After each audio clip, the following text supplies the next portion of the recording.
Yes, 9th class. प्यारे बच्चों, आज हम करेंगे थ्योरम 7.4 एंड 7.5। 2 थ्योरम्स की ही वीडियो है आज। SSS congruence rule. If 3 sides of one triangle are equal to the 3 sides of the another triangle, then 2 triangles are congruent। प्यारे बच्चों, एक ABC ट्राइंगल है, एक DEF है। वो कहता है AB साइड इसकी DE के बराबर है, इसकी BC साइड इसकी EF के बराबर है और इसकी AC इसकी DF के बराबर है। तो हमें प्रूव करना है कि ये कॉन्ग्रुएंट होती हैं। बेटा, ये हमने याद कर रखा था कि एसएसएस कॉन्ग्रुएंट रूल होता है, लेकिन क्यों होता है, प्रूफ क्या है इसका। तो एसएसएस रूल तो हमने प्रूव करना है।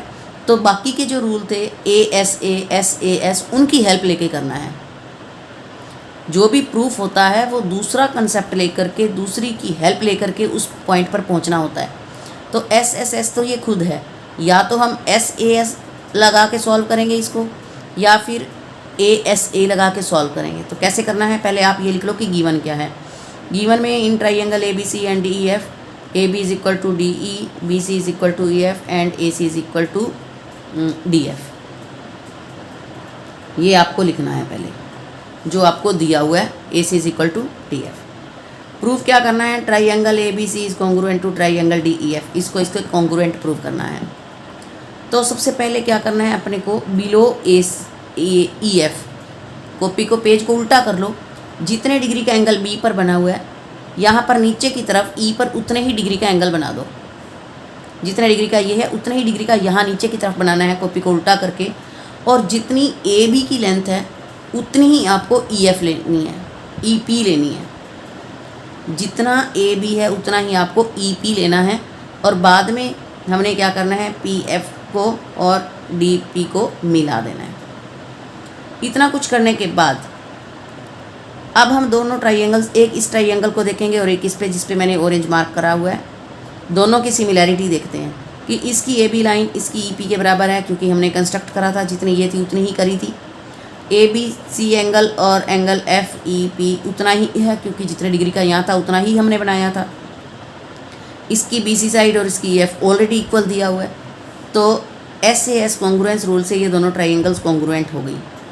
अगर ये कॉन्ग्रुएंट हैं तो इसका मतलब जो AC है वो PF को कवर कर लेगी, और जो एंगल A है वो एंगल P को पूरा कवर कर लेगा। BAC और EPF इक्वल हो जाएंगे। ये दोनों जो हैं वो बातें CPCT में आ गई। अब देखो बच्चों, अब इस बड़ी ट्राइंगल को देखो,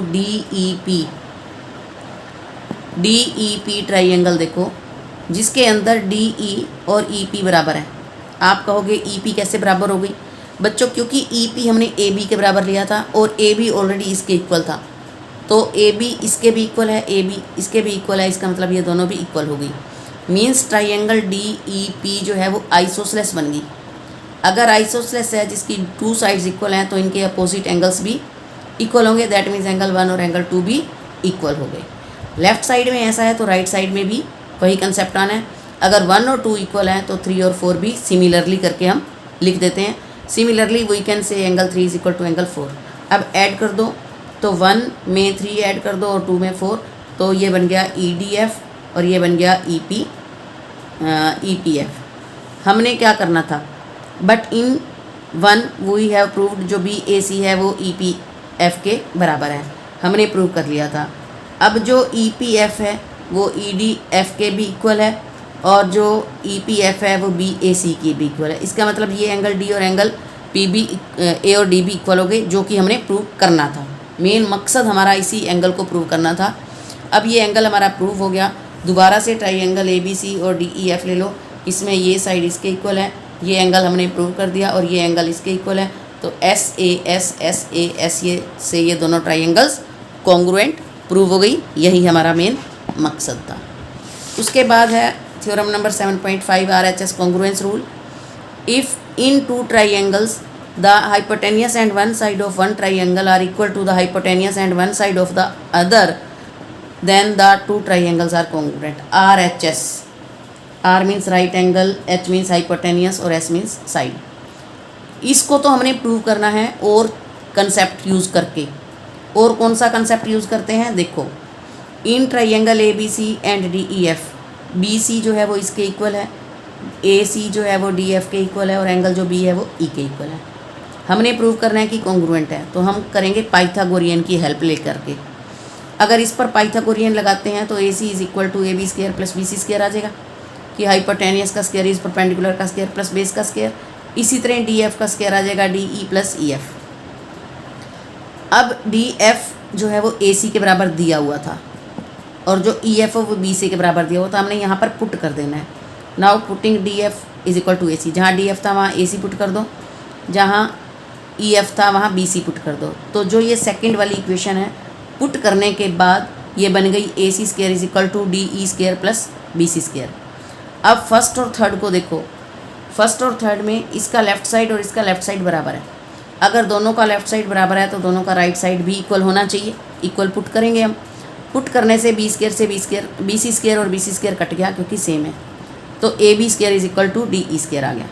अगर इनके स्क्वायर्स इक्वल हैं तो इसका मतलब ये बिना स्क्वायर्स के भी इक्वल होंगी, AB is equal to DE। अब हमने ये ऑलरेडी दी हुई थी, ये इसके इक्वल है, ये इक्वल है और ये हमने प्रूव कर दी। तो बाय SSS रूल से ये दोनों ट्राइंगल्स कॉन्ग्रुएंट है, यही हमने प्रूव करना था।